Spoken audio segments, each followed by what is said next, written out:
Hey everyone, today I'm going to show you how to install JCR Inner Fender Liners so you can make this into this.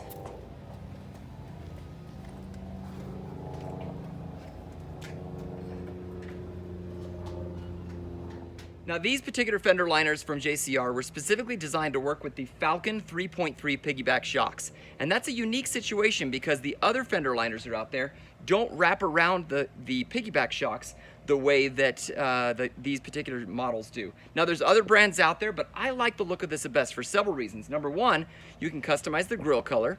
It also looks really nice, and it stays up and out of the way so it doesn't interfere with your travel of your tire as you're off-roading. So I'm going to show you step-by-step how to do this, and hopefully it's going to be really easy and you can do it yourself.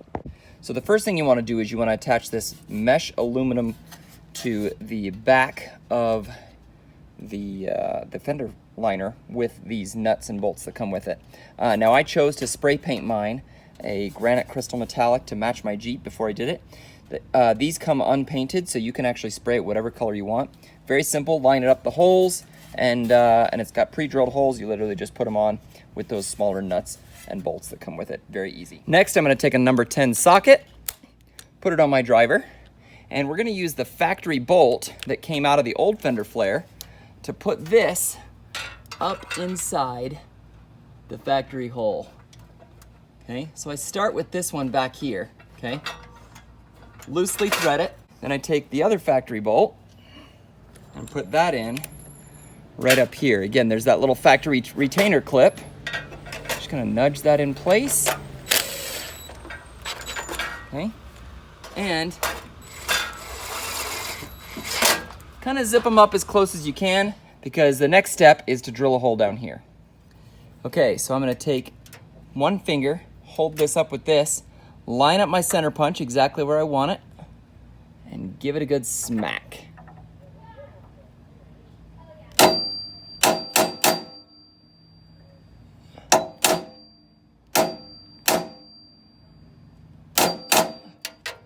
Okay, so that should give me a good start for my drill. Next, I'm using a 3/16 drill bit to drill a pilot hole for the self-tapping screws.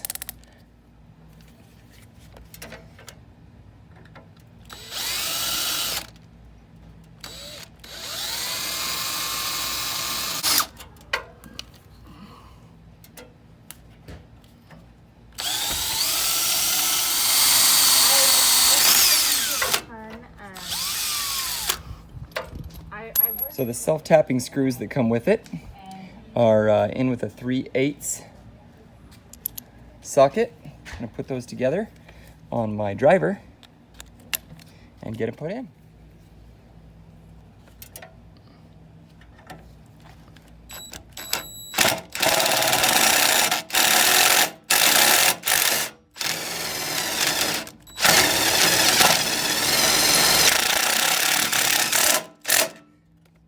Voila!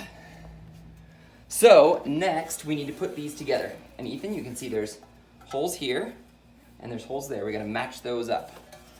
So we're gonna match them up like this, okay? And once we have them matched up, we need to put the bolts in. So we've got a bunch of bolts here. Dump them out, okay? And let's start with one of these bolts, okay? Put that through there. And then we need one of these. So this is called a nut. Can you say nut? Nut. Nut. I'm gonna take that nut and put it on the other side. Whoop, flundered. Okay. Okay, so I need a bolt. So these are bolts, and these are nuts. Bolts and nuts. Will you hand me a bolt? That's right, a bolt. Good job. Okay, and then I need a nut. Good, very good. That's a nut. Okay, I'm gonna screw this in. I'm just gonna get it loosely at first, and we'll get tighter as we go. Okay, now I need another bolt. Oh, that's a nut. I need a bolt. There we go. Thank you. Okay. And a nut.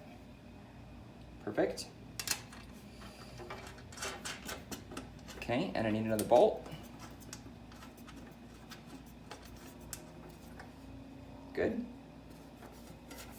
And I need another nut.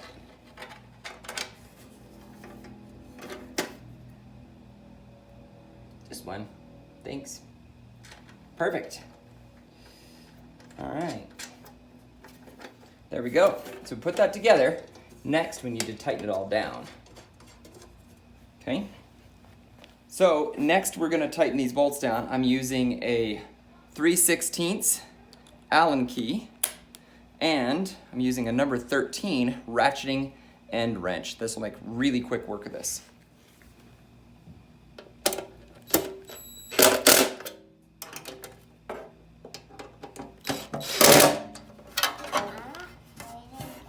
You're not afraid of it? That's good. Using the right kind of tools is not something to be scared of. All right, all tight. All right, so this part's a little trickier. I'm gonna put my nuts up here on the tire. You gotta get the piece back here over top of your Falcon shock, wrap it around, okay? And then it's gotta come up, and these two bolts are gonna line up and go in there. So it's a little tricky to kind of balance it all and make sure that this tab is in front of here, okay? But it's just a matter of getting him in the right place and then taking your nuts and screws and working them in there. One tip, if you're gonna do this, it will actually be a lot easier to get everything in if you loosen these bolts here. Look out, Ethan. Thanks, buddy. So you don't have to take them all the way out, you can, but loosening them enough that this allows this to kind of move around. In fact, I'm just gonna take this all the way off. This will actually let me get in there a little bit better. So I'm gonna take this first nut, put this in here, kind of find the hole, and then get the nut on the back side of it. It's a tricky spot to get in, and if these other two are in place, it's a bit of a nightmare. But with this off, it allows me to get my finger inside here and my fingers up top, and I can use them both to kind of hand tighten. Once I can get it started, the rest is easy. I'm gonna do the same thing for this other one. And again, because everything's kind of loose and not quite in the right position, this is engineered really, really well. Luckily, the aluminum is flexible, and so it's just a matter of getting them in the right places. Almost there. Oh, tricky, but I think I got it. And I'm trying to hand tighten this, and I got it. So again, you've got space above and below. If this was on, it would make it almost impossible to get your hands in there. So with those on in there, I can actually use all the space I need to get those tightened. And then of course, once I have them in place, then it's a matter of getting my wrench in there, holding those in place so I can tighten them all the way. So, switch out my bit on this again. Okay. Oh, reversed. Okay. I can feel it spinning. So, that's another nice thing about these ratcheting wrenches, is by flipping it at an angle, you can get to all sorts of great little spots. Boom, that one's done. Okay, and this one, I'm gonna come in from this side, okay, and hold in with the open end. Just hold the back side of that bolt, and zip it up. And voila, that side's done. Now, I can put these original bolts, put that back in, and put these original bolts back up in place.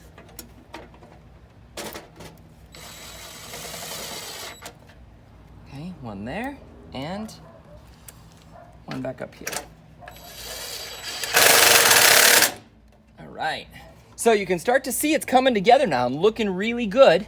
We still have to drill a hole for this here, and then there's another trim piece, but it's coming together really, really nicely.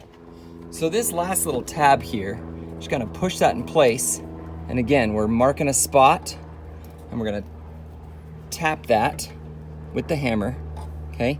You wanna get it up into place so that it's nice and snug where your self-tapping screw is gonna go. I like to really just shove it all the way until it can feel this hitting there, okay? Then I go right there, and I'm gonna give it a good whack.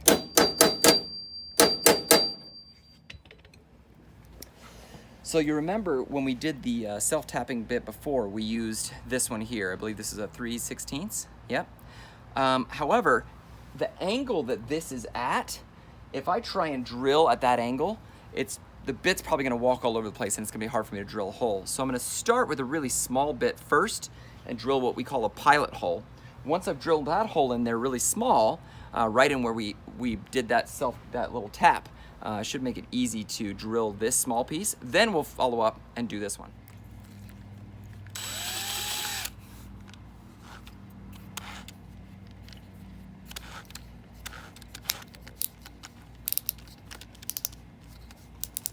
Nice and tight. So I'm gonna push this up to the point where I can see that hole.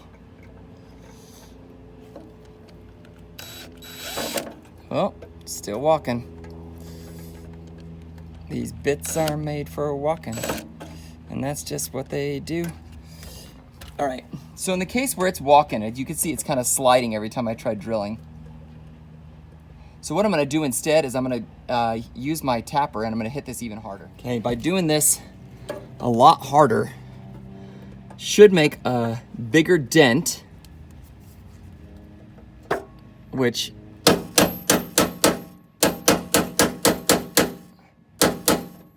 should allow that drill bit to go in there and find a home instead of walking around and scooting around.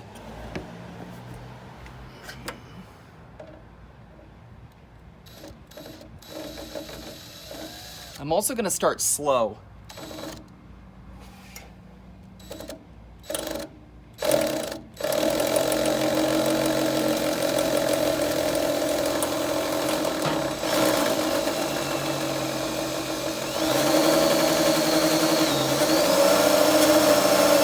Once I've started slow, it allows me to create a small hole that now when I can go faster, it's not gonna cause a problem. It's not gonna scoot out of that hole. There it goes. So next we swap out the bit.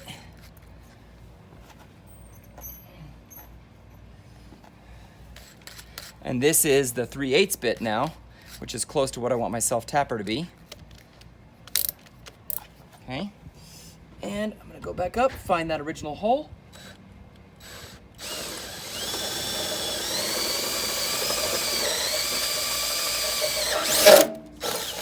Voila.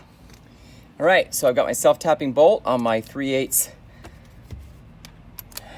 socket, and I'm gonna push this with one hand and put the self-tapper in with the other.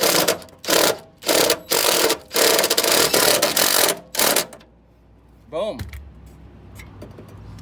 And that's solid. And that's it. That's how you put JCR Inner Fender Liners in your Jeep Wrangler JK. Hope you enjoyed the video. Don't forget to like, subscribe, and share if you think it's appropriate. And put in the comments below, would you do these fender liners or would you do something else? Do you like the Falcon Shocks? And what do you think of my Jeep? I like it. Thanks for watching.